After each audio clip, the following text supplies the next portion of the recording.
I think technology has impacted the communications industry and the job that we do on a daily basis in a multitude of different ways. I mean, first of all, let's talk about the fact that we're now in a real-time world. And by real-time world, I mean, let's just take a look at Twitter. People are commenting and engaging around events, media stories, trends, I mean, as they're happening in real time. And that's providing with brands with a lot of opportunity in order to react. So in essence, we are now having to live in the real time. For brands, that means that we have to be really smart about the tools and resources we use to be able to jump on these emerging trends as they happen. So for example, let's look at what's coming in a few months' time. We've both got the World Cup and the Glastonbury Festival, huge events in the kind of cultural and lifestyle calendar of the UK. There's going to be a lot of people at these events actively engaging on platforms such as Twitter, Instagram, Facebook, you name it.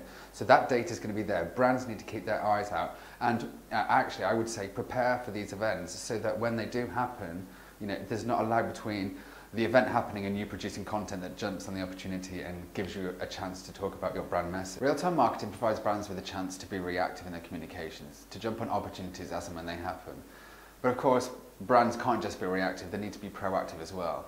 They need to find opportunities in order to push their messages out, be that lead generation, brand equity building, or regardless of what their goals and objectives are.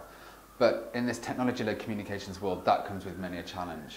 Firstly, there's the need to actually understand the wealth of big data that's being generated. For example, people on their mobile phones, they're using it for social media in their masses, in such high volumes. So that's a wealth of big data that brands need to kind of manipulate and understand what that means for them and their comm strategy. Secondly, there's this idea of hyper-targeting and hyper-localizing content to specifics based on wherever it is that they are or the activities that they're doing. I mean, people have talked about the idea of social, local and mobile for some time now, and it's never really taken off. The final challenge for brands and organisations is for them to take advantage of a new shift in consumer behaviour towards apps such as Snapchat. Snapchat is a platform where the content doesn't last.